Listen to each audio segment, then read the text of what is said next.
कि ऐसा हो, लेकिन जब दूसरी वीडियो देखी उसमें हमें पता चला कि ये सब हो रहा है लेकिन वो होना नहीं चाहिए। और उसके बाद में हमने बातचीत की कि जब भी बच्चा स्कूल में आता है वो 4-5 साल की उम्र में, तो उस वक्त वो जिज्ञासु होता है, न्याय का याचक, सत्य का वक्ता, सही कार्य और व्यवहार का इच्छुक होता है। ये सब गुण उसमें होते हैं, लेकिन क्या वो 10-11 साल हमारे साथ रहता है और उसके बाद में जब वो स्कूल से निकलता है तो उसमें ये सब गुण होने चाहिए, उसमें स्वयं में विश्वास होना चाहिए कि जब वो अब सब कुछ पढ़ के बाहर निकले, सब कुछ तो नहीं 10वीं तक होगा 15-16 साल की उम्र में, तो उसमें खुद में विश्वास होना चाहिए कि मैं ये कर सकता हूँ।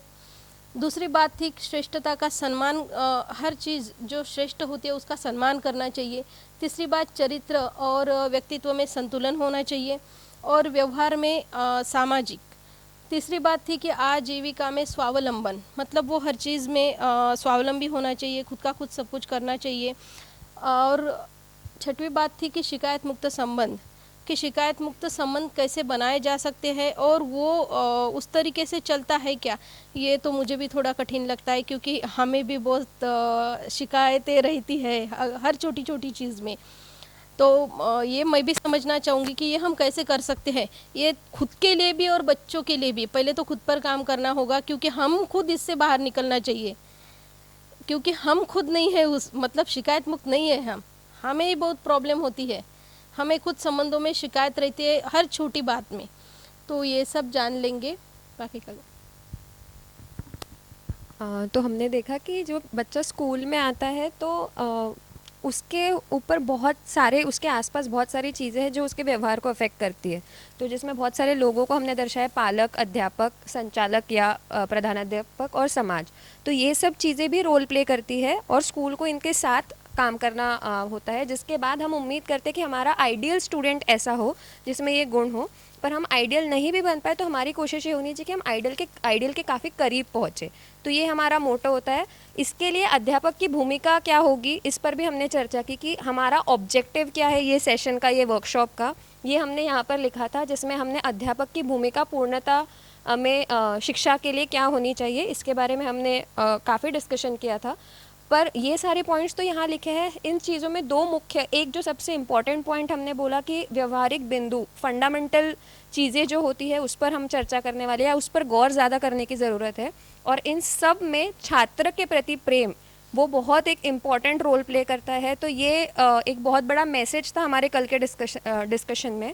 और इसके बाद जब हम आगे बढ़े तो हम बहुत सारी चीज़ों के बारे में बात कर रहे थे, पात्रता और ऐसे बहुत सारी चीज़ों के बारे में बात की। पर एक बात जो मन में एकदम घर कर गई वो श्रवण के बारे में, जब हमने सुना कि हम सुन क्यों रहे हैं। हम सुनने के लिए सिर्फ सुन रहे हैं, सुनाने के लिए, समझने के लिए कि जीने के लिए। तो जीने के लिए लेवल पर जाने के लिए हमको किस तरह से सुनना और समझना है, इस चीज़ पर गौर करने लायक ये बात लगी। और हमारा जो ग्रुप डिस्कशन हुआ था वो मेजरली, कल हम लोगों ने थोड़ा शॉर्ट में बताया था, वो सर्वांगीण विकास पर ही हुआ था। तो उसमें से बहुत सारी चीज़ें निकल कर आई। उपयोगिता और वैल्यू, जिसको हम इंग्लिश में और हिंदी में भले ही हम बोले सिमिलर मीनिंग हो सकता है, बट हम कंफ्यूज कर जाते हैं। तो हमको वो एक क्लैरिटी आई कि बहुत सारी चीज़ें उपयोगिता के बेसिस पर देखनी चाहिए। हर चीज़ को वैल्यू शब्द से उसका अलग मीनिंग नहीं निकाल लेना चाहिए। तो ये हम लोगों का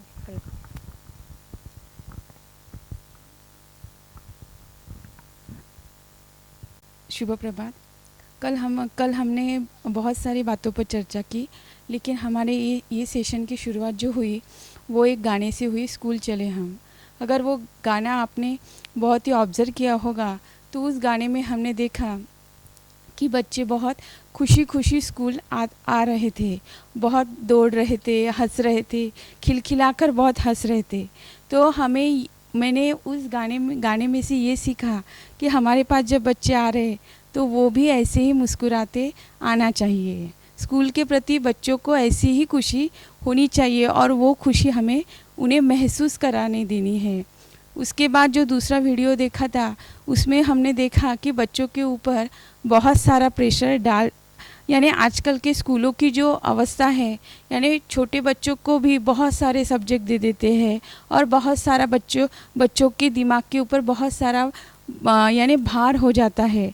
तो बच्चों को कभी भी एजुकेशन का भार नहीं होना चाहिए, उन्हें वो खुशी होनी चाहिए। यानी वो जो पहला गाना था और दूसरा वीडियो था, वो बहुत सारी बातें हमें कह गया कि बच्चों को कभी भी शिक्षा का भार नहीं लगना चाहिए, उन्हें उस प्रकार का फ्रीडम वो खुशी महसूस होनी चाहिए, तो ही वही असली शिक्षा है। उसके बाद राजू सर ने हमें बहुत सारी बातें बताई, स्वयं में विश्वास, और इसमें जो आदर्श उन्होंने बताए, जो उन्होंने बातें बताई, उनमें से स्वयं में विश्वास, कभी कभी हमारा खुद पे भी विश्वास नहीं रहता, ये चीज़ हम जो करने जा रहे हैं वो बराबर है कि नहीं है, वो हम कर रहे हैं उसका इफ़ेक्ट क्या होगा, बहुत सारी बातें कभी कभी हमारे मन में आती है। तो खुद में विश्वास होना ये भी चीज़ बहुत ज़रूरी है। उसके बाद बहुत सारी चीज़ें उन्होंने बताई, आजीविका में स्वावलंबन भी हमारे जीवन में बहुत ज़्यादा ज़रूरी है। हम जितना ज़्यादा स्वावलंबी बनेंगे उतना ज़्यादा बहुत अच्छा रहेगा। उसके बाद आज की शिक्षा की व्यवस्था की मजबूती, कमजोरी, व्यवहारिक बिंदु, बहुत सारी चीज़ों के ऊपर उन्होंने हमें बताया। छात्र की मौलिकता, यानी हम बेस भी बहुत ज़्यादा ज़रूरी है, मूलतः क्या है वो भी बहुत सारी चीज़ें बहुत ज़रूरी है। कल के सेशन से हमने बहुत सारी चीज़ें सीखी, लेकिन मुझे जो बहुत उसमें से उन्होंने जो बताया कि बच्चा सत्यवक्ता होता है, न्याय का याचक होता है, ये जो बातें हैं ये मुझे नहीं लगी, क्योंकि बच्चे बहुत सत्य बोलते हैं, लेकिन कभी कभी हम उन्हें झूठ बोलने पर भी मजबूर करते हैं। तो बहुत सारी चीज़ें हमने श्रवण मनन सुनने के लिए, सुनाने के लिए, समझने के लिए, जीने के लिए बहुत सारी चीज़ें कल के सेशन से हमने सीखी। लेकिन मैंने सबसे जो मुझे थॉट अच्छा लगा कि बच्चों को स्कूल में आने पर खुशी होनी चाहिए, और वो खुशी हमें उनको महसूस करा देनी चाहिए। बच्चों को मन से लगना चाहिए कि हमारा स्कूल जो है वो बहुत ही आनंद से भरा है, तभी वह बहुत ही अच्छा होगा। धन्यवाद। मराठी में बोलूँ चलेगा? मराठी में एक्सप्लेन अच्छे से करूँगा। तर काल सुरुवातीला जेव्हा आपण इथे वर्गामध्ये आलो, या वर्गामध्ये सुरुवातीला जे सुरुवातीला मेडिटेशन म्युझिक वाजवून वातावरण निर्मिती करण्यात आली, आणि त्यानंतर जेव्हा सर्व शिक्षा अभियानचं जे मला बोर्ड दिसलं, म्हणजे क्लिप लागली, तर तेव्हाच लक्षात आलं होतं की स्कूल चले हम हे गीत आहे, कारण ते नेहमी नॅशनल टी व्हीवर दाखवल्या जात होतं. त्यानंतर मग 2 क्लिप दाखवल्या आणि सुरुवात झाली सेशनला. सुरुवातीला हा जो चौकोन काढण्यात आला त्याच्यात स्कूल लिहिलं. मग मला वाटलं स्कूल लिहिल्यानंतर काय कन्सेप्ट येतील म्हणून. मग बघितलं अगोदर बालक, आणि मग त्याचं वय काय असायला पाहिजे, पालक, अध्यापक. मग एक शाळेच्या दृष्टिकोनातून विद्यार्थ्याचा जेव्हा आपण विचार करतो, तर विद्यार्थी घडवण्यासाठी शिक्षक जेवढा महत्त्वपूर्ण असतो, त्यापेक्षाही तो ज्या वातावरणात असतो, ज्या कुटुंबात वाढतो, त्याचा शेजार, समाज, यावर बऱ्याच गोष्टी अवलंबून असतात. मग त्यानंतर त्याच्यामध्ये काय मूल्य असतात या गोष्टी त्या चांगल्या पद्धतीने सरांनी सांगितल्या. त्याच्यामध्ये जिज्ञासा असते, आणि त्याला आपल्याला नेहमी न्याय मिळावा ही अपेक्षा असते. मग तो खरं बोलण्याचा लहान मुलं ही देवाघरची फुलं म्हणतात. तर जो छोटे मुलं असतो तो निरागस असतो आणि तो नेहमी खरं बोलतो, परंतु ते शिक्षण आपण घरूनच की बाबा घरी नाही अशा पद्धतीनं त्याच्यावर लादण्याचा प्रयत्न करतो, आणि तो हळूहळू शिकायला लागतो. मग त्यानंतर त्याची अपेक्षा असते की जर एखाद्या मुलाने आपल्याला मारलं किंवा वर्गामध्ये काही मस्ती केल्यानंतर तर आपल्याला योग्य न्याय मिळाला पाहिजे. सर्वांना आपल्या शिक्षकाने योग्य पद्धतीने आणि समान स्तरावर बघितलं पाहिजे. मग काही जेव्हा आपल्यासोबत विद्यार्थी 11 ते 12 वर्ष राहिल्यानंतर बाहेर निघतो, तर मग एका शिक्षकाची आणि एका विद्यार्थ्याकडून समाजाची काय अपेक्षा असायला पाहिजे हे मूल्य आपण बघितले की स्वतःमध्ये त्याचा विश्वास असला पाहिजे. प्रत्येक एखाद्यामध्ये जर चांगला गुण असेल तर त्या गोष्टीचा आपण नेहमी सन्मान केला पाहिजे. मग सोबतच त्याचं चारित्र्य जे आहे आणि व्यक्तिमत्व हे सुंदर असलं पाहिजे. मग त्याला सामाजिक शैक्षणिक शिक्षण तर त्याला असेलच, परंतु जो काही सामाजिक व्यवहार आहे म्हणजे फॉर्मल इनफॉर्मल म्हणता येईल, म्हणजे जे व्यवहार आहे बाह्य जग आहे त्या जगाशी कशा पद्धतीने त्याला ट्रीट करता यायला पाहिजे या गोष्टी शिकलो. मग शिक्षणामध्ये जर परिपूर्ण झालो तर मग आजीविका जी आहे, जी जगण्याची गरज आहे ती आपोआप पूर्ण होईल आणि तो स्वावलंबी बनण्याच्या मार्गावर येईल. मग आपण शिकायत म्हणजे शिकायत मुक्त समाज जे आहे की कुणाशीही कुठलीही तक्रार न करता कशा पद्धतीचा समाज निर्माण करू शकतो, तर या सगळ्या गोष्टी जर आपल्यामध्ये आल्या तर आपण त्या पद्धतीचा समाज निर्माण करू शकतो हे सांगण्यात आलं. मग एक शिक्षक कसा असावा, तर शिक्षकामध्ये अगोदर तो चांगल्या पद्धतीचा ऐकणारा असावा, तो चांगला वाचक असावा आणि प्रत्येक गोष्ट समजून घेणारा असावा. हे दुपारच्या सेशनमध्ये आम्हाला सरांनी चांगल्या पद्धतीने जे ग्रुप डिस्कशन असते त्यामध्ये समजावून सांगितलं. त्यामध्ये त्यांनी अगोदर डॉक्टरचं उदाहरण दिलं आणि नंतर मग शिक्षक कसा असावा त्या पद्धतीने त्यांनी सांगितलं. मग शिक्षकाला सुद्धा विद्यार्थ्यांप्रती आपुलकी असली पाहिजे. आणि एक गोष्ट महत्त्वाची म्हणजे की ज्या क्षेत्रामध्ये तो कार्य करतो त्या क्षेत्राप्रती त्याला प्रेम असलं पाहिजे. जर त्या क्षेत्राप्रती जर त्याला प्रेम नसेल तर तो शिक्षक फक्त मला जायचं आहे, माझी ड्युटी बजावायची आहे आणि परत यायचं आहे, तो इतर गोष्टीमध्ये लक्ष देणार नाही किंवा विद्यार्थी घडवण्यामध्ये लक्ष देणार नाही. ही गोष्ट छात्र के प्रति मेरा भाव यावर सांगितली.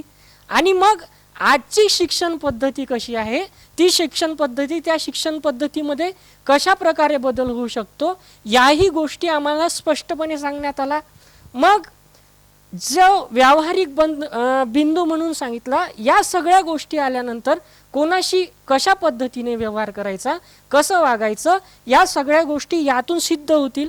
आणि काही प्रश्न आले होते त्यामध्ये असं विचार हम अकेले तो नहीं कर सकते, तर यावरून सरांनी सांगितलं की प्रत्येकाच्या मर्यादा असतात. जर संस्था चालक असेल तर त्याचा रोल वेगळा असतो, एक शिक्षक असेल तर त्याचा रोल वेगळा असतो. आणि जर प्रत्येकाने मिळून ते कार्य केलं तर ते कार्य चांगल्या पद्धतीने समोर जाऊ शकते. मग होता प्रश्न की श्रवण आणि मनन, जोपर्यंत आपण दुसऱ्याचं ऐकून घेत नाही तोपर्यंत आपण दुसऱ्याला चांगल्या पद्धतीने सांगू शकत नाही, हे त्यामधून त्यांनी समजावून सांगितलं. आणि जेव्हा आपण दुसऱ्याचं ऐकून घ्यायला तयार असतो तर आपली मनस्थिती ही दुसऱ्याचं समजून घेण्यासाठी तयार झालेली असते. आणि मग त्याचा उपयोग आपण जगण्यासाठी किंवा जीवन व्यवहारात उपयोग करण्यासाठी करतो. मग त्यांनी पूर्वीची शिक्षण व्यवस्था सांगितली की पूर्वी गुरु पद्धती होती, गुरु म्हणजे सर्व मानलं जात होतं. आणि त्यानंतर मग राजेशाही आली आणि राजेशाहीमध्ये मग युद्ध झाल्यानंतर त्या राज्याचं साम्राज्य स्थापन झाल्यावर तो ज्या पद्धतीचं धोरण राबवेल त्या पद्धतीने शिक्षण पद्धतीमध्ये बदल होत गेला. मग त्याच्यानंतर प्रलोभन देत आले. राजेशाहीमध्ये पण प्रलोभन होतेच असं नाही, कारण की बऱ्याचशा सत्ता ह्या प्रलोभनामुळे उलथून टाकल्या गेल्या. मग तुम्ही जर पास झाले तर तुम्हाला हे बक्षीस मिळेल, ते यामुळे सुद्धा ते शिक्षा पद्धतीमध्ये बराचसा फरक पडू शकला नाही. परंतु मग जेव्हा चौथ्या मुद्द्यावर आलो, आता आपल्याला कशा पद्धतीच्या शिक्षणाची गरज आहे, तर समताधिष्ठित शिक्षणाची गरज आता आहे. अशा पद्धतीचं कालच्या ओव्हरऑल सेशनमधून आपल्याला सांगण्यात आलं. बस एवढं मला समजलं आणि तुमच्यासमोर मी मांडलं. धन्यवाद.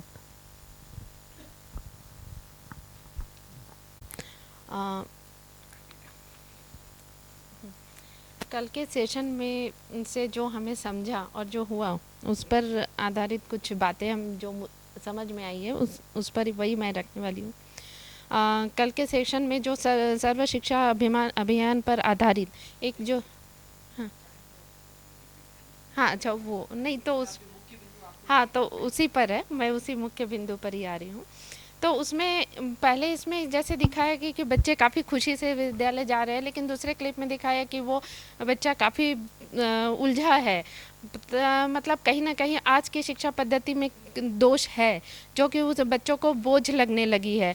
तो अर्थात उसमें बच्चों में जो जिज्ञासा होनी चाहिए या वो अब कम होते जा रही है। सीखता है बच्चा ज़रूर है, कहीं ना कहीं उसे एक भय है उसमें कि हाँ हमें पढ़ना है, उस पर शिक्षक रहो चाहे पेरेंट्स रहो, वो उसको करना है ये चीज़, लेकिन जो जिज्ञासा है वो होनी चाहिए, वो धीरे धीरे कम होती जा रही है। तो उस पर किस तरह से वो बढ़ाया जा सकता है वो ज़रूरी होता है। और दूसरा है न्याय का याचक सत्यवक्ता जो है, तो बच्चों को देखकर सीखना चाहिए, ये चीज़ समझना चाहिए। तो इसलिए हमारे इसमें ऐसी बात होनी चाहिए कि एक शिक्षक में ऐसी बात होनी चाहिए कि वो आप जो कर रहे हैं उसी का अनुकरण बच्चे भी करते हैं। तो कहीं ना कहीं हमें उस पर आधारित मतलब हमें खुद पर अपना एक विश्वास होना चाहिए कि हम जो बच्चों को दे रहे हैं वो सही प्रकार से होना चाहिए। और हमारे में यदि खुद में विश्वास है तब जाकर हम बच्चों पर वो विश्वास बच्चों में भी दिला सकते हैं। और उसके और खासकर बच्चों और शिक्षक में जो है वो रिलेशन जो होता है, रिश्ते होते हैं, वो महत्वपूर्ण होते हैं कि उनमें उनके बीच में रिश्ते कैसे हैं, उस पर आधारित कहीं ना कहीं संबंधों का भी महत्व होता है और हाँ, और उसके बाद शिकायत मुक्त जो संबंध बताया गया है तो वो होना चाहिए बच्चों में भी उस प्रकार से। मैंने एक शिक्षक के प्रति उनके मन में हमें अगर कोई शिकायत है तो वो सुनने के इसमें भी हम होने चाहिए। और हमारी शिकायत मैंने उनमें इतनी निर्भयता होनी चाहिए कि वो जो भी आप में कमी है वो एक शिक्षक को उसकी कमी भी दिखाए और एक शिक्षक बच्चों में भी उसकी कमी को समझ सके। तो मतलब दोनों एक दूसरे को यदि समझ रहे हैं तभी जाकर एक अच्छी प्रकार से शिक्षा हो सकती है, ये है। और दूसरा उसके बाद है कि अध्यापक की जो भूमिका है उसमें हाँ अध्यापक की जो भूमिका है उसमें जो बताया गया है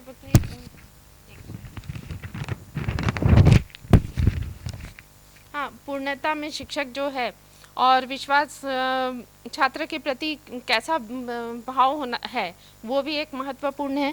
जिम्मेदारी की पहचान होना चाहिए हर एक शिक्षक को हर एक बच्चे के प्रति, चाहे वो कभी बच्चे विद्यार्थी सभी विद्यार्थी एक जैसे नहीं होते, कुछ कक्षा में कुछ बच्चे ऐसे भी होते हैं जो कमज़ोर होते हैं, तो सबके लिए समान होना चाहिए। ये चीज़ मतलब जो समझ में आई। और सभी छात्रों के साथ प्रेम पूर्वक व्यवहार होना चाहिए छात्रों और शिक्षक के बीच में।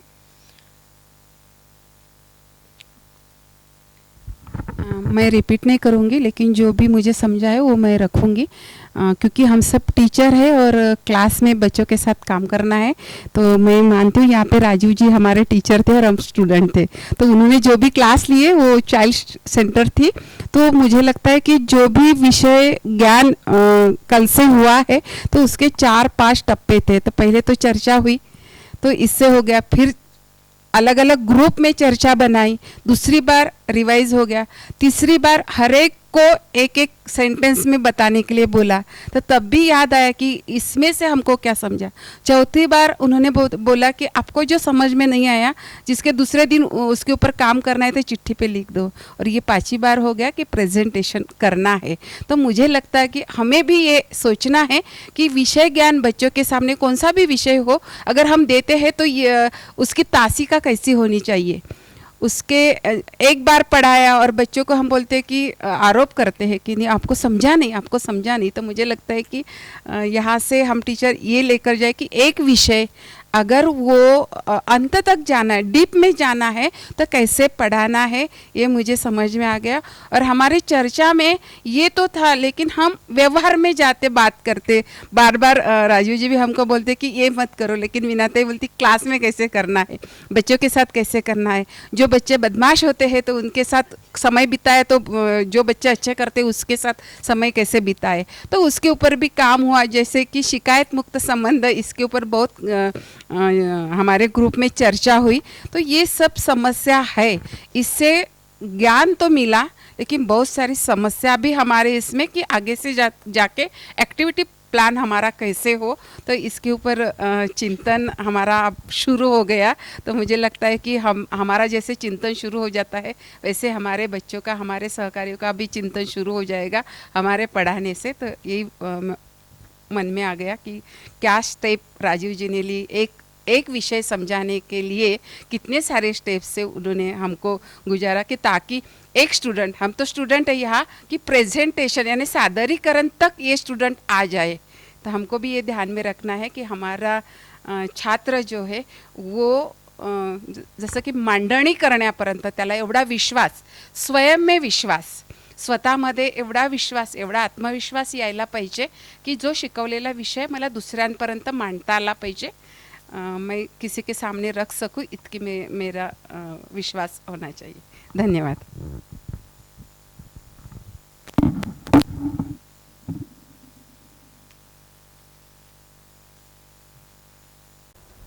सुंदर सारांश प्रस्तुत किया आपने। तो जैसे बात की थी हमने, आज हम मेथड पे जाएंगे। हम दो चीज़ों में भिन्नता स्पष्ट रखेंगे। एक तो विषय वस्तु क्या है और उस विषय वस्तु को पहुंचाने का तरीका क्या है। ठीक है, आज जो शिक्षा की बहुत बड़ी समस्या है, सारा काम मेथडोलॉजी पे हो रहा है, विषय वस्तु पे काम नहीं हो रहा है।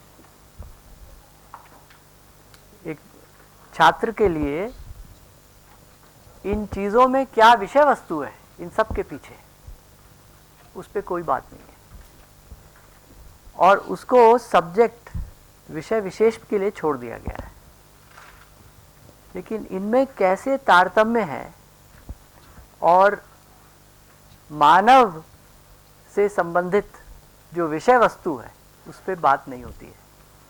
मेथडोलॉजी पे बात होती है कि कैसे पढ़ाएं, कैसे इसको, इसमें और चीज़ें जोड़ें, एक्टिविटी जोड़ें, फन लगाएं, फन कर दें, वो सब अच्छी बात है, लेकिन वो पूरा नहीं है, वो आधा या आधे से कम है। विषय वस्तु क्या हो, ये बहुत आवश्यक है। इसको हम इस तरह से देखें कि विज्ञान में भौतिक जगत पे बहुत काम हुआ है और उसका परिणाम ये है कि एक पुल बनाते हैं और धड़ धड़ाती हुई गाड़ी, बड़ी ट्रेन उस पर से चली जाती है और वो पता है कि गिरेगा नहीं।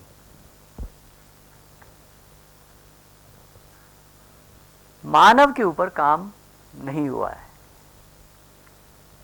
मानव के ऊपर जो काम है, जो विषय हैं, समाज शास्त्र है, वो विज्ञान की दर से अपने आप को साइंस कहने लग गए, सोशल साइंस, ठीक है, पॉलिटिकल साइंस।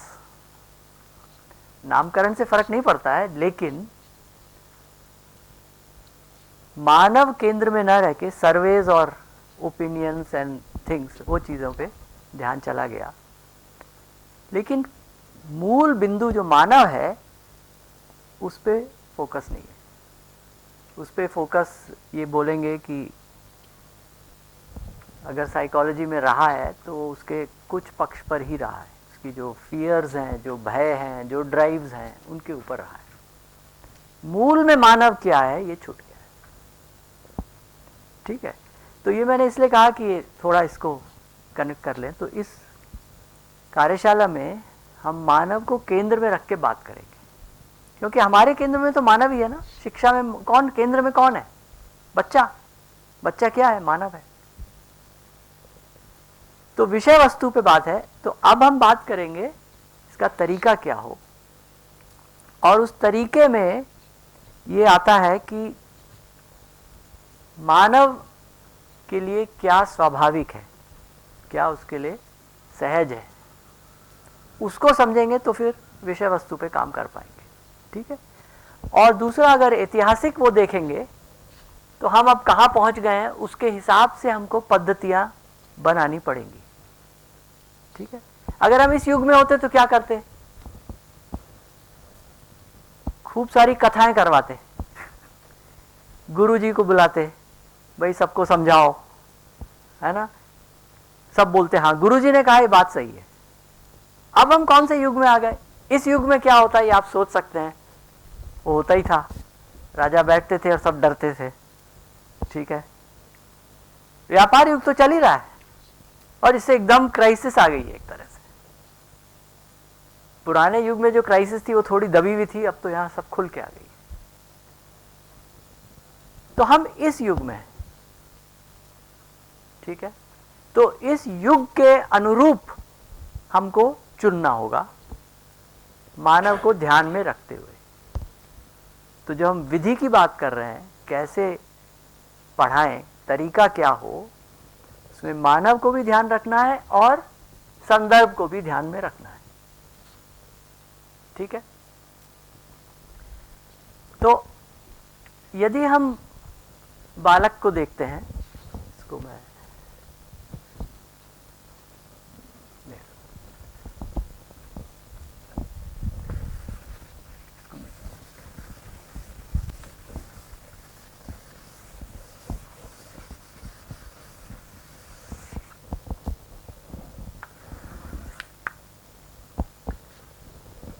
तो जो प्रोसेस एक बच्चा इसको फॉलो करता है, इसको मैं लिख देता हूं।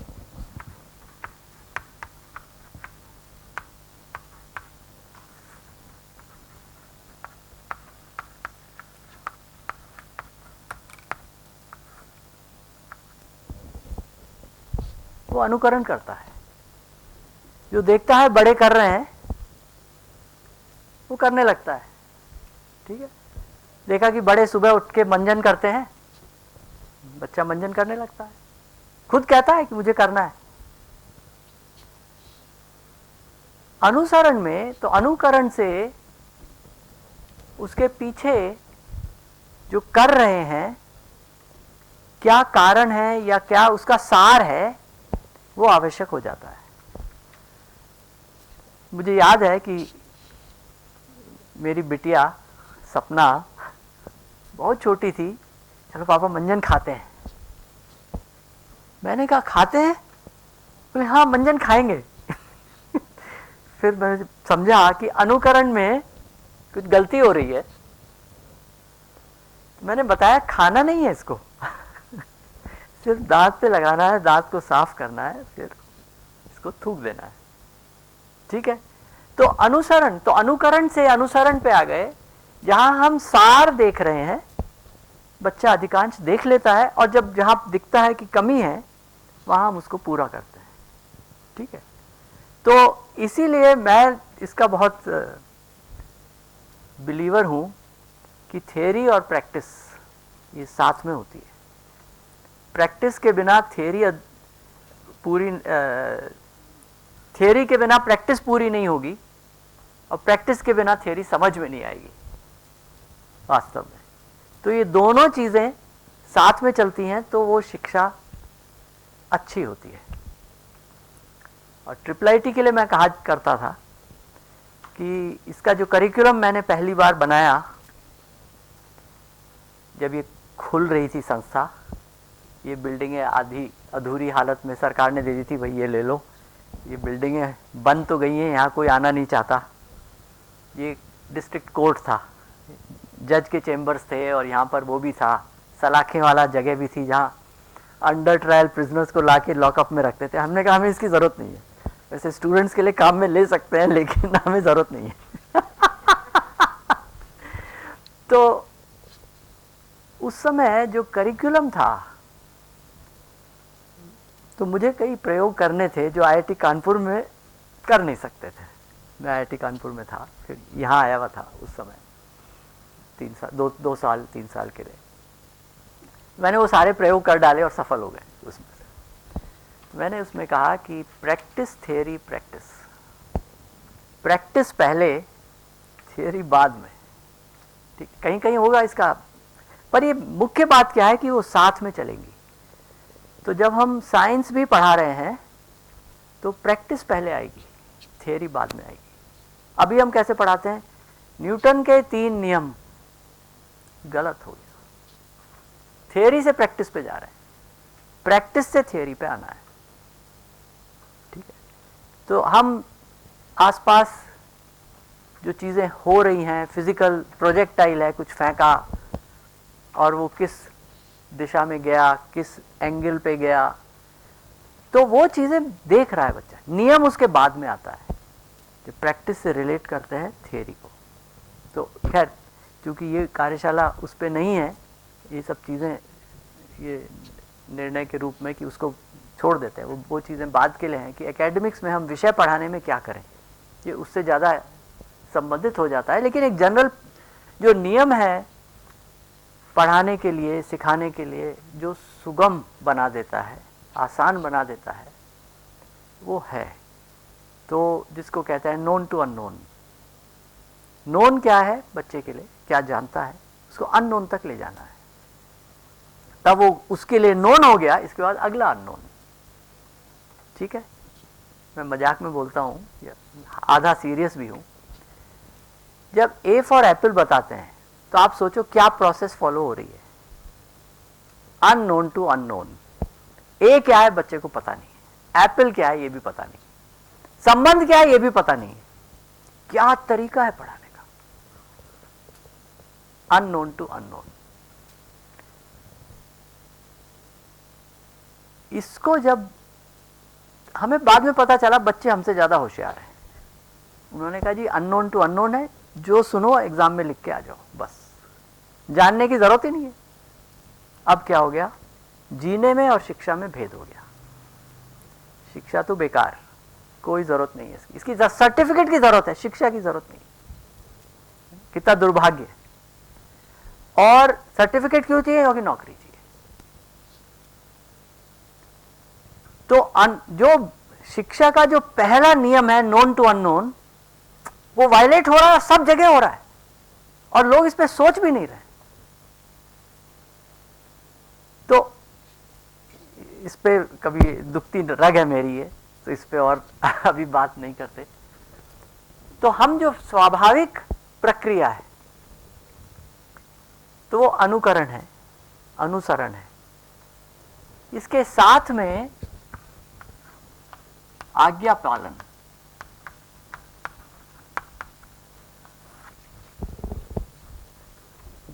बच्चे ने आपको सही माना है, जो आप कहते हो उसको सुनने को वो तैयार है।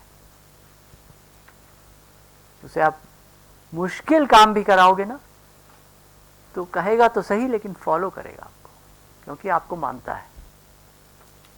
ठीक है, अगर उसको देखें तो वो प्रोसेस जो है आस्था, उसमें शासन नहीं है, आस्था है। आस्था से शुरू होता है। मैं मानता हूं अपने माता पिता को, ठीक है, अपने बड़े लोगों को, तो जब वो उनको फॉलो करता हूं, मैं ये मानता हूं कि ये सही कर रहे हैं, तो मैं उनका अनुकरण करता हूं। उस अनुकरण में फिर अनुसरण करता हूं। वही चीज एक दूसरी परिस्थिति में मैं उसी को लागू करने की कोशिश करता हूं। ये अनुसरण हो गया। जो आप कहते हैं उसको मैं सुनता हूं और करता हूं, ये आज्ञा पालन है। ये एक स्वाभाविक प्राकृतिक प्रक्रिया है। ठीक है, तो जितना हम इन चीजों को समझ के अपने इसमें ला पाएंगे, उतना ही हम इफेक्टिवली, प्रभावशाली तरीके से काम कर पाएंगे। ठीक है, आज्ञा पालन के साथ अनुशासन।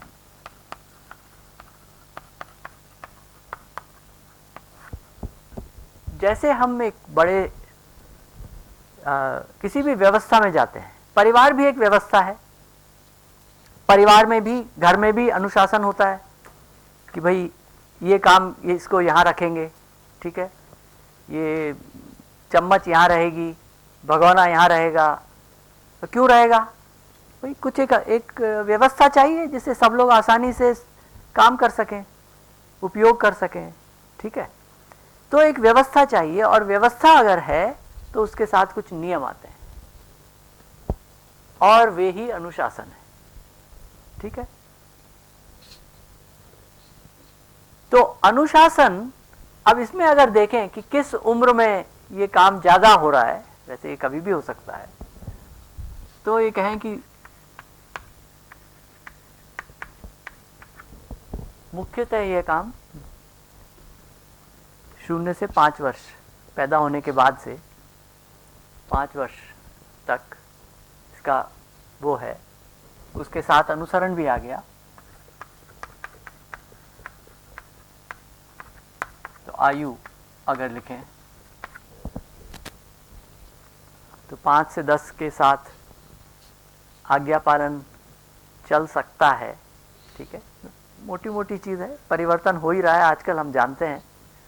ये बहुत कम हो गया है 10 साल का ठीक है। और इसके बाद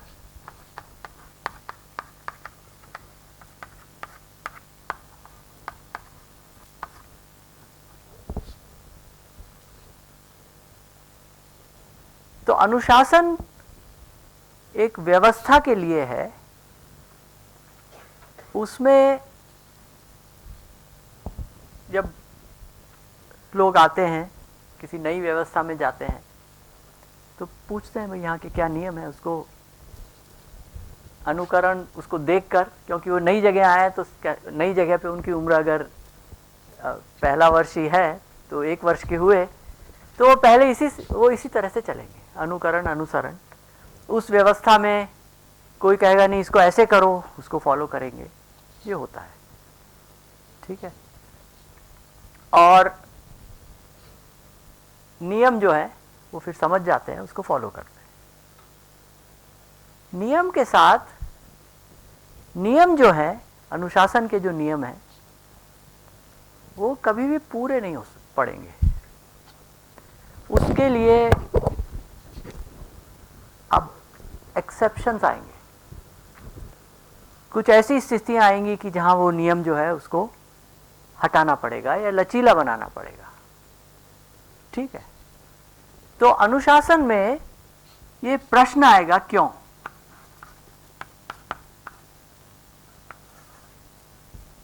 ठीक है, ये मैं क्यों करूं।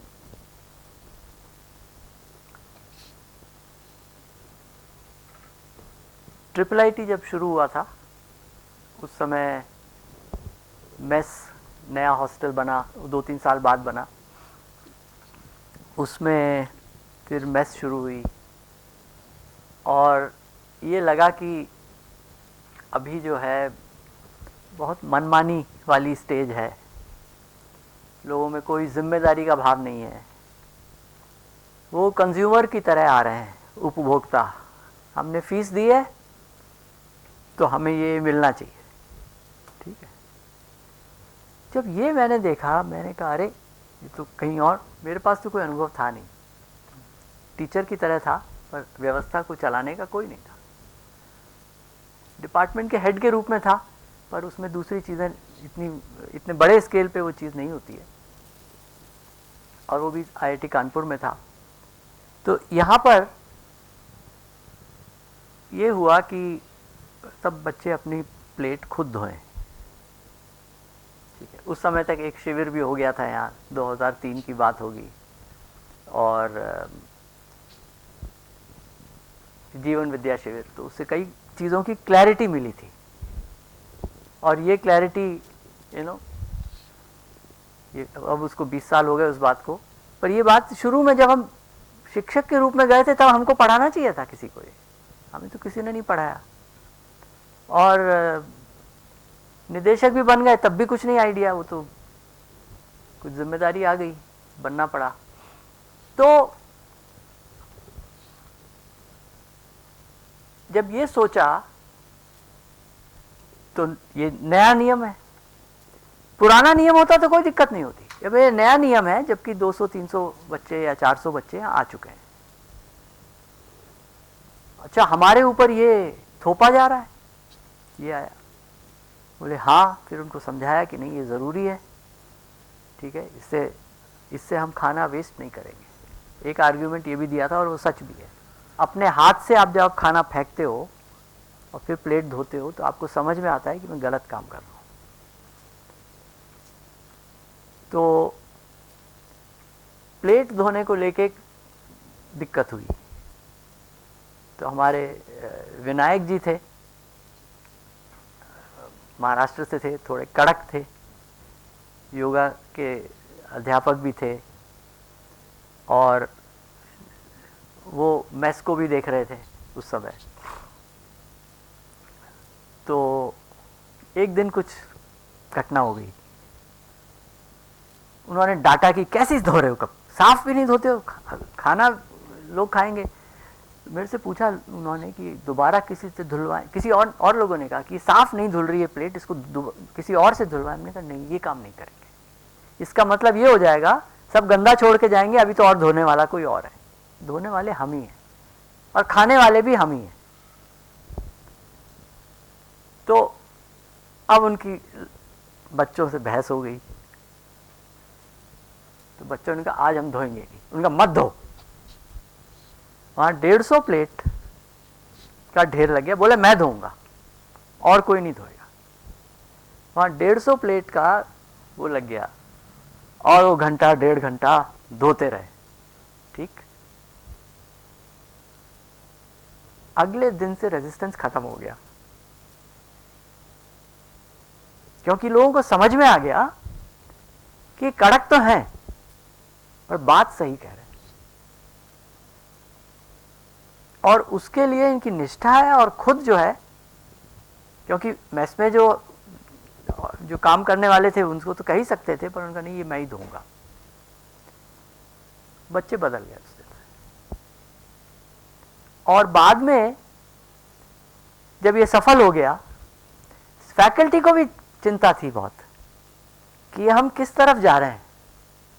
20-25 साल पहले अपने ट्रेडिशन को लेके लोगों के मन में बहुत डाउट्स होते थे। जब ह्यूमन वैल्यू शुरू किया था तो लोगों ने कहा कि इसमें आप क्या हमारी पुरानी चीज़ों को तो नहीं पढ़ाएंगे। और वो मुझे पता है, वो एकेडमिक काउंसिल फैकल्टी की मीटिंग थी जिसमें कहा कि ये ह्यूमन वैल्यू कोर्स है, पर इसमें पुरानी चीज़ें आ जाएंगी और वो भेदभाव आ जाएगा, दकियानूसी आ जाएगी, और हम तो आईटी के इंस्टीट्यूशन हैं, हम तो इन सबको छोड़ चुके हैं। तो जब ये कार्यशाला हुई तो इससे उनको लगा कि नहीं, बात तो ठीक है। तो बात क्यों ठीक है, उसका तरीका, वो मैं इस पे अभी आऊँगा। तो उन्होंने कहा नहीं, हमें है तो सही, कब जब भी कोई पुरानी चीज़ आती है अपने परंपरा से तो हमें लगता है कि हम गड्ढे में जा रहे हैं। ये विचार 25 साल पहले तो ये काफ़ी ज़्यादा था, पर आज जब एश्योरेंस मिला कि नहीं, इसमें हम जो हमारी पुरानी कमियां हैं उनको ठीक करेंगे या उनको हाईलाइट नहीं करेंगे, वहाँ की अच्छी चीज़ों को लेंगे और जो अच्छा जो ज्ञान रूप में है उसको लेके आगे बढ़ेंगे। तो ये भी एक प्रोसेस है। ये मैं इसलिए बता रहा हूँ कि ये लगे कि ये जो प्रोसेस है ये वही प्रोसेस चल रही है, ये खाली बच्चे के लिए नहीं है, बड़ों के लिए भी है। तो जब कोई नया अनुशासन लगा रहे हैं तो लोग पूछ रहे हैं क्यों, और बच्चा भी नया ना भी हो, कुछ टाइम बाद पूछता है कि ये नियम क्यों है। ठीक है, उसका हम उत्तर दे पाते हैं या नहीं दे पाते हैं। अगर हम उसका उत्तर दे पाते हैं जिससे वो संतुष्ट भी होता है, उसे लगता है कि इससे बेहतर नियम बन सकता है, लेकिन समझ में आया कि ये नियम क्यों है। ठीक है, और बेहतर नियम अगर बन सकता है तो मेरा तो यही रहता था, मैं बच्चों छात्रों से ही बोलता था, इससे अगर कुछ अच्छा नियम हो तो बताओ, जो तुम्हारे को ज़्यादा अच्छा लगता है, ज़्यादा सिंपल है, ज़्यादा लचीला है, मतलब जिसमें ज़्यादा उनको कई बार नियम को इस तरह देखते हैं ये हमारी स्वतंत्रता का हनन है। तो वो स्वतंत्रता, इस कोई नया नियम जो प्रयोजन है जिसके लिए वो बना है वो पूरा भी हो जाए और स्वतंत्रता भी रहे। तो इसमें इसके भी प्रयोग हैं। तो अगर हम इसका उत्तर दे पाते हैं तो वो जो अनुशासन का नियम है या अनुशासन है उसको स्वीकार कर लिया जाता है। अब क्योंकि हम बात क्या कर रहे हैं, दंड के आधार पे नहीं, प्रलोभन के आधार पर भी नहीं, ठीक है। आस्था तो निकल ही गई, आस्था जो पहले था वो तो अब है नहीं। तो एक तो होता है अनुशासन में भय, नियम है, हाँ है, क्या कारण है, कोई कारण नहीं, फॉलो नहीं करो दंड मिलेगा, उसमें हम कोई उत्तर नहीं देते, क्यों का उत्तर नहीं देते। या प्रलोभन, ये करोगे तो ये मिल जाएगा, ठीक है, ये ज्यादा सटल होता है। इसके अतिरिक्त हम समझ पे काम कर रहे हैं, है ना, भय, प्रलोभन, समझ, तो समझ यहां भी है। तो इसकी खूबी यह है कि अगर हम यहां पहुंचते हैं तो स्व अनुशासन पे आते हैं।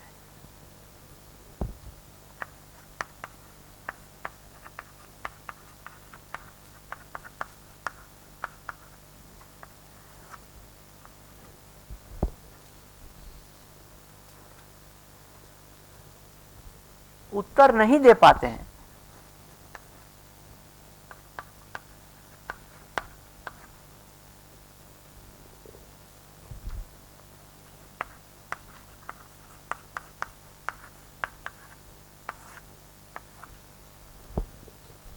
तो अवशासन, अनुशासन को कैसे तोड़ा जाए, उसको अंडरमाइन किया जाए, और इसके साथ शुरू होता है विद्रोह। बोलते हैं ना द्रोह, द्रोह है अपने मन में, विद्रोह है फिर वो बाहर आ गया, द्रोह विद्रोह।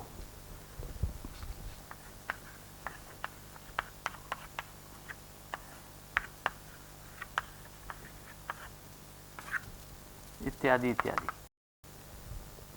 द्रोह विद्रोह, युद्ध, विनाश, सर्वनाश।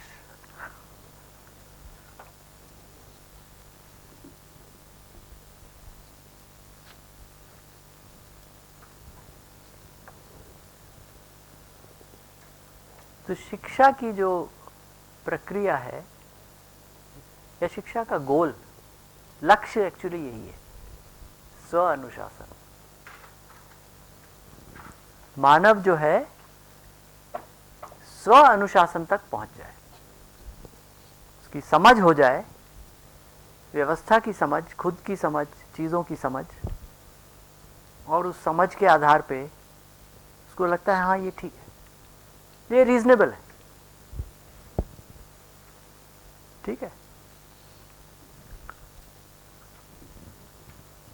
तो इस प्रक्रिया में चूंकि आज के युग में बहुत छोटे बच्चा भी पूछता है क्यों, तो ये एक मोटी मोटी चीज़ है, इसको किसी भी उम्र में आप कर सकते हैं, समझाने वाला काम, सिखाने वाला काम, ठीक है। एक जो कठिनाई दूसरी एक और आई, जो आई है दूसरी तरफ से, कि बच्चों को खुला छोड़ दो, वो अपने आप सीखेंगे, स्वतंत्रता, उसमें एक संतुलन की आवश्यकता है,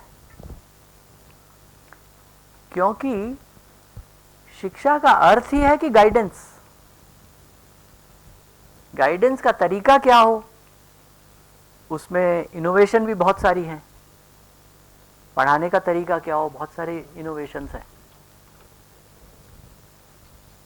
तो खुला छोड़ दो बट विद सम गाइडेंस, और जब वो पूछे उसको गाइड करो। गाइड करने का अर्थ ये नहीं होता कि उत्तर बता देना, उस दिशा में सोच को बढ़ा देना।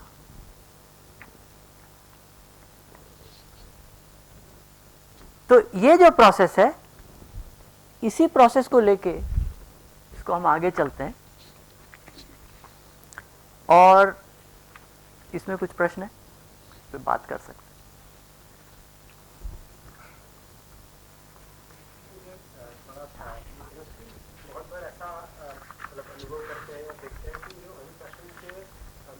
हैं ना की बात कर रहे हैं, तो बहुत बार जो लोग उस समय अनुशासन के लिए जिम्मेदार हैं, हाँ हाँ और बहुत बार अगर वो जो अनुशासन के जो नियम बने हैं वो नियम वो कुछ लोगों ने बनाए हैं, तो ऐसा होता है कि जब कोई आके पूछता है कि ये क्यों, तो वो नियम के पीछे का अपना कारण बताने की कोशिश करते हैं, पर समय के साथ ऐसा होता है कि उन्होंने भी वो क्यों कोसना बंद कर दिया होता है, तो वो भी उन्होंने वो स्वीकार कर लिया कि ये नियम है और ये नियम सही है, तो खुलापन होता है कि अच्छा किसी ने बोला कि क्यों, और अगर वो कह रहे हैं कि नहीं मुझे तो नहीं समझ में आ रहा है, तो वो बहुत बार हम लोग ऐसा करते हैं कि नहीं ये सबकी भलाई के लिए और इसलिए होना चाहिए, वो हाँ जो जवाब दे पाते हैं वो हमारे लिए लगता है कि हमें जवाब दे दिया, पर सामने वाले व्यक्ति को उससे संतुष्ट नहीं होती, नहीं ये आपका जवाब मुझे नहीं मतलब मुझे कन्विंसिंग नहीं लग रहा है, तो उस समय अगर ये प्रक्रिया चालू नहीं रही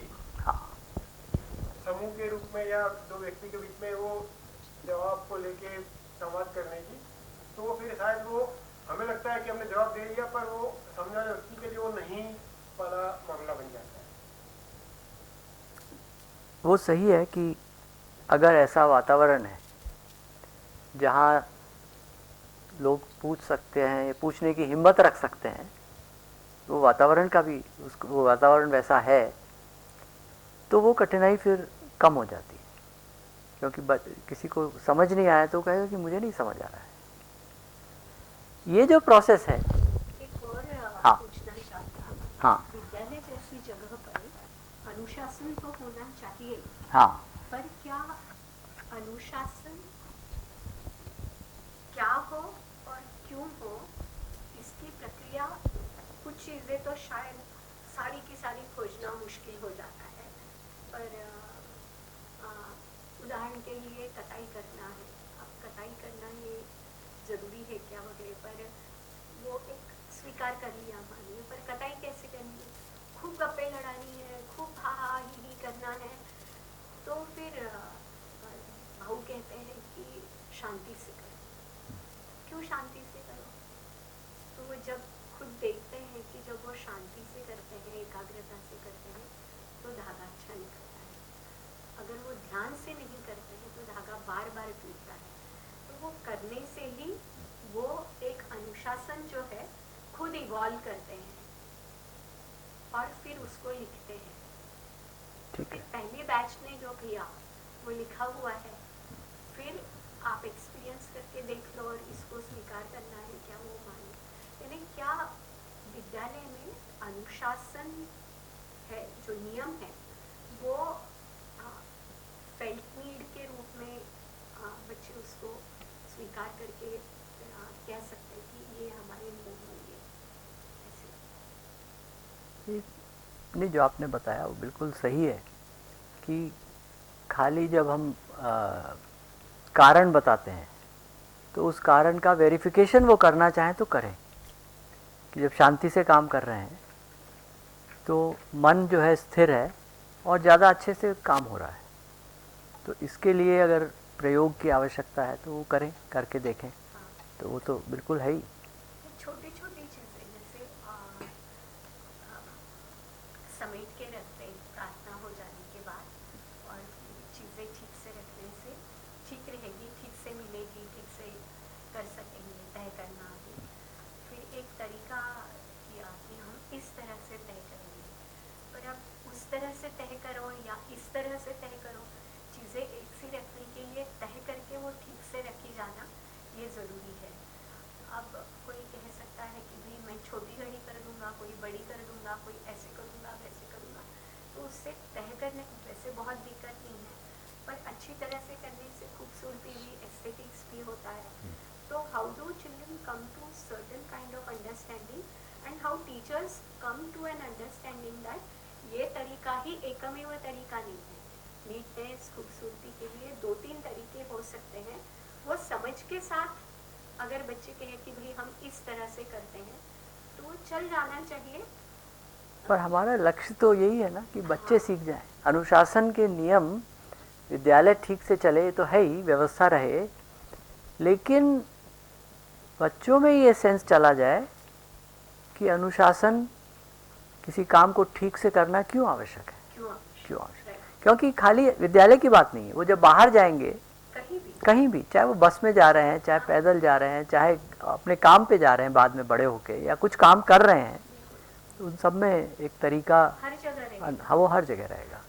तो अनुशासन की ट्रेनिंग अगर कहें तो विद्यालय में वो भी हो रही है, जैसे घर में भी होती है, वो घर भी तो एक व्यवस्था है, तो वहाँ भी चीज़ों को ठीक तरह से रखना, उसको कैसे किस प्रकार से रहे कि वो चीज़ भी सुरक्षित रहे, सबको मिल जाए आवश्यकता पड़ने पर, और सुंदर भी रहे, एस्थेटिक्स भी रहे। तो इनको देखते हुए ये थोड़ी सी बड़ी व्यवस्था में आने में तो घर की व्यवस्था एक छोटी सी व्यवस्था है, थोड़े से लोग हैं, और विद्यालय में आते ही तो भाई 300 लोग हैं, 500 लोग हैं, जो भी है, तो उसके लिए तो व्यवस्था और ज़्यादा आवश्यक हो जाती है।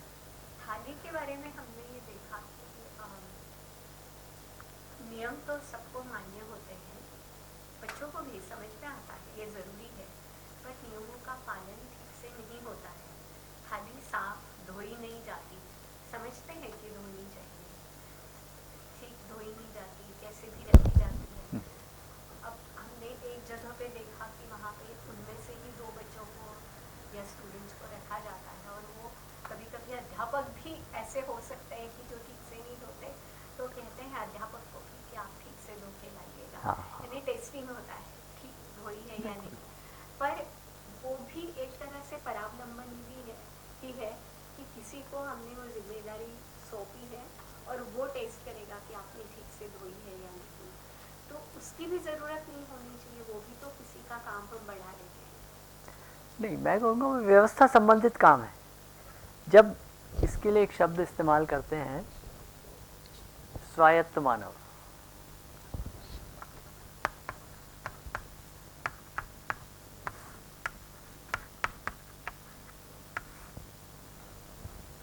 एनलाइटेंड होना आवश्यक नहीं है, पर वो स्वायत्त हो गया, अब वो काम खुद कर सकता है, अपनी ज़िंदगी जीने के लिए तैयार है, अगर ये सब गुण हैं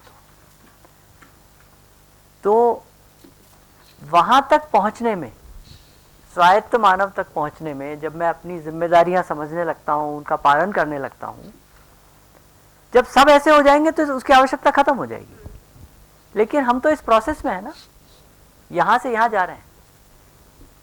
वो सही व्यवहार का इच्छुक है, करना नहीं जानता है, करता नहीं है, सही कार्य नहीं करता है, जितना जानता है उतना ही कर पाता है, समझ नहीं पाता है सही कार्य यहाँ पर क्या है, सही व्यवहार कहाँ है ना।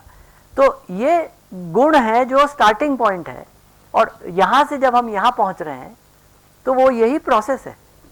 तो उसमें जो व्यवस्था है वो व्यवस्था इसी तरह से है कि जो कमी रह जाए वो ना रहे, और उसके लिए मुझे फीडबैक मिले, क्योंकि बाद में वो बच्चा भी आपने कभी बताया ही नहीं कि इसको मैं अच्छे से नहीं धो रहा हूँ, मैं तो सोच रहा था ठीक ठाक ही धो रहा हूँ मैं।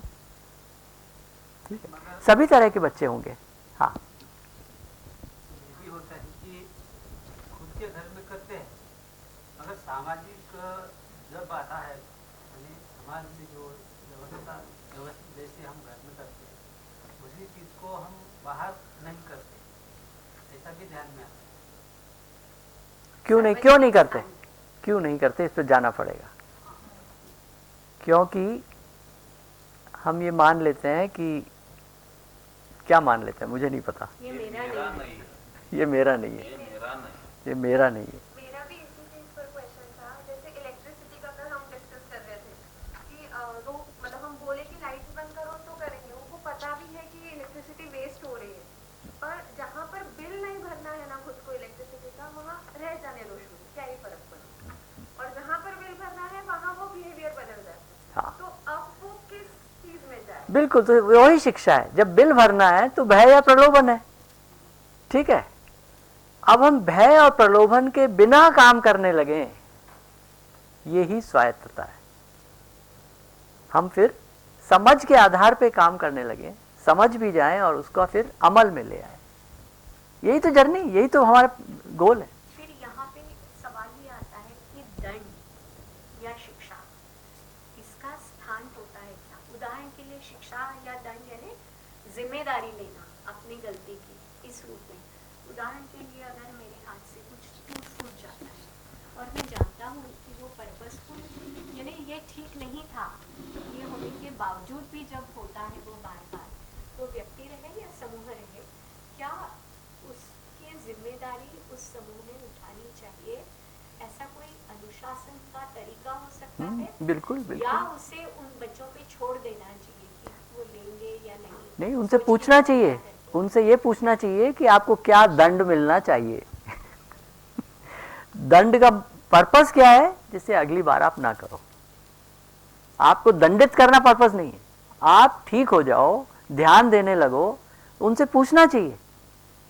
और अगर वो बताने की स्थिति में नहीं है, उनके अन्य मित्र बताएं कि किसके लिए क्या होना चाहिए। वो मित्र गड़बड़ कर देते हैं, वो तो पिटाई करो कहते हैं। वही मैं आपको वही कहने वाला था। जो मित्र लोग हैं वो काफी हार्श होते हैं, उनको कहना पड़ता है नहीं नहीं, इतना हार्श, इतना सख्त पनिशमेंट न दें इसको, ये सीखने का मौका है, ये सुधरने का मौका है। सोमा जी हाथ उठा रही है बार बार। हाँ, नहीं पहले आप बता दीजिए। हाँ, इसी से रिलेवेंट है। दंड देख के भी देखा है, तो वो दंड भी खुशी से स्वीकारने वाले बच्चे हमारे। हाँ हाँ, ये हमारे पास भी है। मैं कि आज दादा आपने ये करवाया ना, तो कल हम आएंगे। हाँ, यानी मैं वो तस्वीर नहीं कर। बहुत बढ़िया, बहुत बढ़िया, बिल्कुल। ये भी है, भी होगा। वो इच्छुक है, सही कार्य व्यवहार का इच्छुक है, कर नहीं पाता है, समझ नहीं पाता है, पर वो इच्छुक है। जैसे जैसे, और आपका यदि प्रेम है उसके प्रति, तो वो फिर बहुत कुछ करने को तैयार रहता है। सोमा जी, आपको बता दूं मैं, आपने यहाँ पे फैकल्टी है और यहाँ पे IIIT में ये उठा था कि बच्चों की पढ़ाई कैसे हो, फैकल्टी के बच्चे हैं और बच्चे हैं, वर्क जो लोग काम करने आते हैं, तो आपने स्कूल यहाँ पे खोला और चलाया। और हम जहाँ खाना खा रहे हैं, आपके जो पति हैं वो उसको देखते हैं, उस मेस को, आज से देवांजन भाई, ठीक है। और आप फैकल्टी भी हैं और ये स्कूल उसका। हाँ, बताइए। बहुत साल चला स्कूल, और इन्होंने अपनी बेटी के साथ भी जो प्रयोग किए हैं, उधर ही पढ़ी, अब वो 12वीं कक्षा में है। मैं ये सोच रही थी कि ये जो बातें हैं, आपने जो एग्जाम्पल दिए, एक तो प्रैक्टिस के समय हम क्या कर रहे हैं, उसके साथ पैरेलल डायलॉगिंग अगर चलता है, जो कि कोई विशेष घटना से प्रेरित होके नहीं आ रहा, कंटिन्यूअस डायलॉगिंग प्रोसेस, जैसे हम लोग अभी कर रहे हैं, एक डायलॉगिंग प्रोसेस हमारा कंटिन्यूअसली चल रहा है। प्रयोजन क्यों, इसके बारे में एक डिस्कशन हो रहा है। और जब कोई घटना घटित हुआ, जब पेड़ धोना हो या एक सेकेंड, ये रिकॉर्ड भी हो रहा है, सॉरी।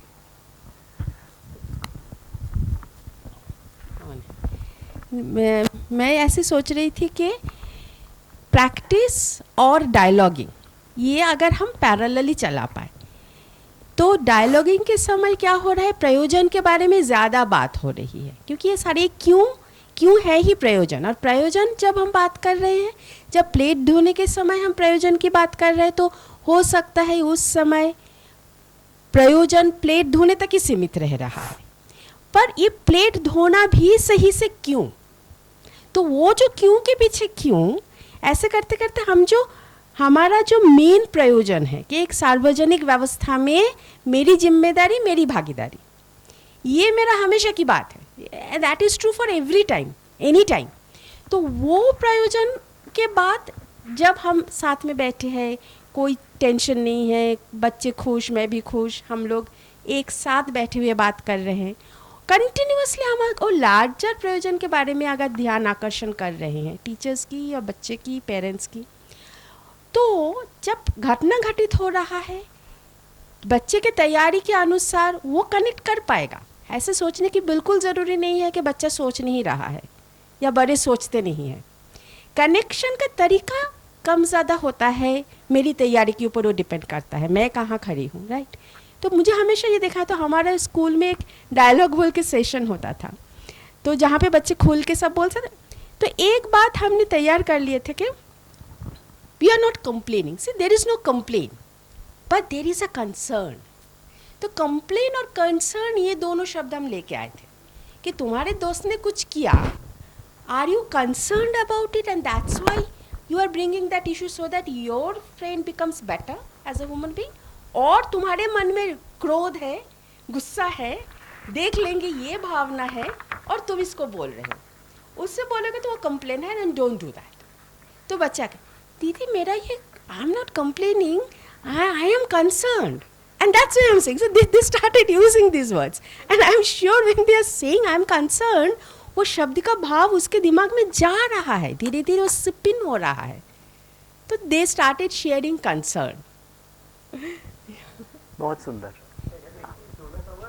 बहुत लोगों का जो यहाँ पे सवाल आया था कि शिकायत मुक्त संबंध वाली तो बात आई, मुझे लगा कि बहुत रिलेवेंट था कि हम लोग कह रहे हैं कि चिंता और शिकायत के बीच में जो अंतर कह रहे थे, कंसर्न और कंप्लेन, तो वो काफ़ी मुझे लगा कि महत्वपूर्ण चीज़ हमारे सबके लिए ये था कि जो हम लोग बात करते हैं कैसे हम लोग शिकायत मुक्त कैसे संबंध की तरफ बढ़े।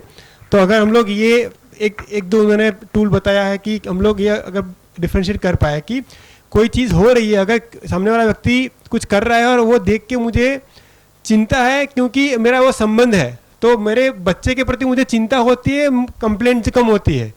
उसी तरह समूह में एक दूसरे के साथ या स्कूल में बाकी बच्चों के साथ हमें चिंता है या शिकायत है, ये हम लोग अगर देख पाए तो मदद मिलेगी, और हम लोग शिकायत से चिंता की तरफ अगर धीरे धीरे बढ़ पाए तो शायद से अच्छा ये हो सकता है।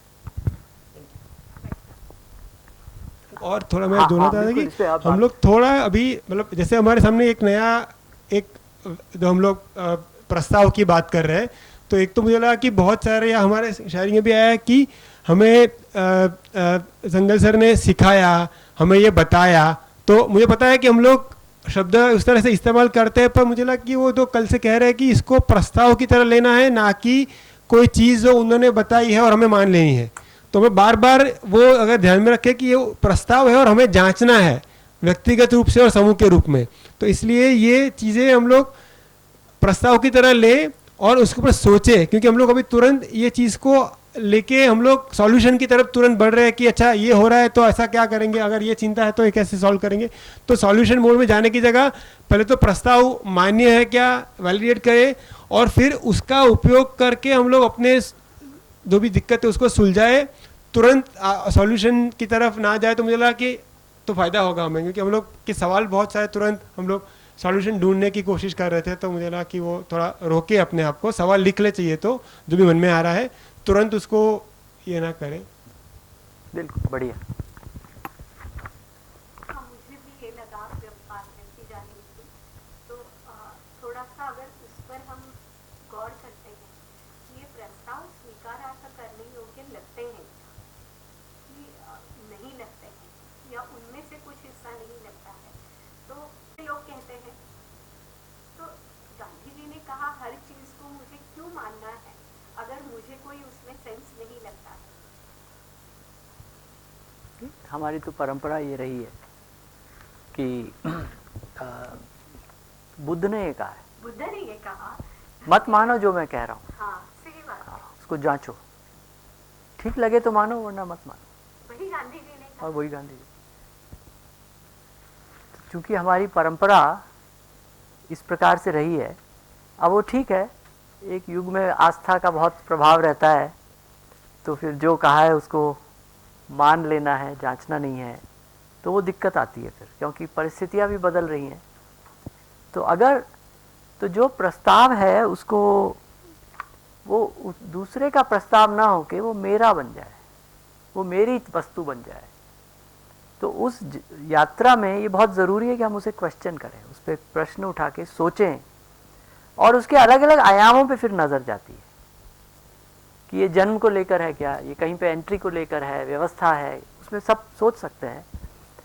और इसके लिए फिर तैयारी भी करनी पड़ती है, जब इस प्रकार से इस तरीके को हम अपने पठन पाठन में और आचरण में लाते हैं तो इसकी तैयारी भी करनी पड़ती है कि बहुत सारे फिर जब क्यों के सवाल उठते हैं तो हम चीज़ों को और गहराई से समझते हैं, फिर उनका उत्तर देते हैं।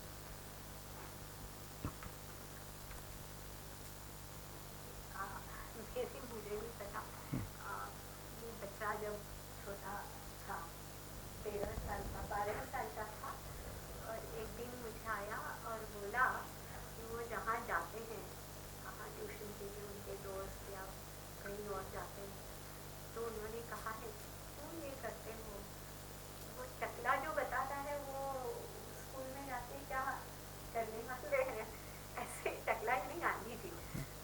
तो ये मैंने ये देखा है कि बहुत समाज में हमारी दिक्कतें हमने जो पैदा की है उस कारण से क्रिया प्रतिक्रिया में उलझे हुए लोग, और उन लोगों के कारण बच्चों में वो प्रतिक्रियाएं आना, और फिर हम उस तरह से देखना। उदाहरण के लिए मैं कहूँ आज्ञा पालन, मैं ही सवाल कर रही हूँ, कौन सी परंपरा की बात कह रहे हैं आप? ब्राह्मणों ने जो आज्ञाएं पालन करो ऐसे धर्म में कहा, क्या आप उसकी बात कर रहे हो? ये सवाल पूछा जाता है, ये हमें पूछा गया है, ये हमने खुद समझा है कि ऐसी बात कर रहे हो आप। ये जहाँ जहाँ फोरम पे कुछ जाते हैं, जहाँ दलित हैं, पिछड़े वर्ग के हैं, ये बहुत कॉम्प्लेक्स हो जाती है चीज़ें। मैं उसको कॉम्प्लेक्स की तरफ से जाके फिर आसान की तरफ, क्या किसी भी परिवार में आज्ञाएं या एक तरीके नहीं होते हैं, नहीं होने चाहिए? कैसे देखा जाना चाहिए, क्यों देखा जाना चाहिए? अंतर क्या हो रहा है? ऑपरेसिव मोड में हर बार देखने की नहीं, आवश्यकता नहीं। फर्क क्या हो रहा है, जब हम कह रहे हैं, और ये अच्छा है आपने प्रश्न उठाया, ये बात उठाई है, ये करो और ना करो की भाषा नहीं है। मैंने ये एक बार भी नहीं कहा कि आपको ऐसा करना चाहिए। मैंने क्या कहा, ऐसा है। कैसा है, बच्चे को देखो, आप अपने सब बच्चों को देखो, लर्निंग प्रोसेस देखो उनकी, तो ये एक स्वाभाविक लर्निंग प्रोसेस है। मैं ये कह ही नहीं रहा हूं कि आप इसको करो, ये करना चाहिए नहीं करना चाहिए, ये एक स्वाभाविक लर्निंग प्रोसेस है। इसका अगर आप उपयोग करते हो तो सुगम हो जाएगा। अगर इसमें कुछ गलती हो रही है तो आप उसको सुधारोगे, ठीक है। आज्ञा पालन में अगर कोई गलत चीज आप बच्चे को सिखा रहे हो या कोई बता रहा है तो बच्चा तो पहले तो मान लेगा, बाद में बच्चे को मन में प्रश्न आएगा ही, ये जब क्यों का, समाज में भी प्रश्न है, बिल्कुल बिल्कुल बिल्कुल बिल्कुल, तो वो जो क्यों का प्रश्न है वो तो आएगा ही ना, हर जगह आएगा वो। तो हम जिस युग में हैं वो क्यों वाला युग है। क्यों करूं, बच्चे को खाना खा लो, क्यों खाऊं हर चीज में क्यों करूं। छोटा बच्चा भी आज ये कहता है साथ में खाना कोई हाँ, तो जो क्यों वाला युग है ना, तो इससे तो हम बच नहीं सकते, इसीलिए मैंने कहा। और वैसे एक चीज और जो मानते हैं, मैं भी इसको मानता हूं कि शुरुआत आस्था से होती है। मैं अगर किसी की बात सुनता हूं तो क्यों सुनता हूं, मैं मान रहा हूं कि वो उसके पास मुझे कुछ देने के लिए है, कुछ ऐसी चीज है जो मैं समझ पाऊंगा या मेरे लिए एक मेरी समझ में विस्तार होगा, ये आस्था तो है ना। वरना आप क्यों बैठेंगे यहाँ पर, आपको लग रहा हो कि हाँ सुन लेते हैं इनको भी, शायद कुछ हो, ठीक है। तो आस्था से शुरू होते हैं हर जगह। और ये जो विद्यार्थी और शिक्षक और विद्यार्थी का जो संबंध है, ये भी आस्था से शुरू होता है। बच्चे में आस्था है कि हमारे अध्यापक जानते हैं और हमको सिखाएंगे, हमको समझे, हम इससे हम नई चीज समझेंगे। ये और क्या, ये आस्था ही तो है ना, ठीक है। और आस्था फिर जब प्रमाण होता है तो उसमें विश्वास हो जाता है कि हाँ ये सही है। फिर आस्था से हम विश्वास पे आ जाते हैं। शुरुआत तो ऐसे ही होती है ना, मान के, फिर कहते हैं कि हाँ इनके पास है, मैं कुछ सीख रहा हूँ, या इनके पास नहीं है, चलो इनको सुन लेते हैं, पोलाइटनेस के कारण बैठे रहते हैं, ठीक है। पर आस्था से शुरू होते हैं। तो ये जो है ये एक स्वाभाविक प्रोसेस है। ये करो और ना करो की भाषा नहीं, स्वाभाविक प्रोसेस है, इसको आप फॉलो करेंगे तो आसान हो जाएगा, और इससे अच्छा आपको कुछ और समझ में आए तो ज़रूर करिए, पर ये एक स्वाभाविक प्रोसेस।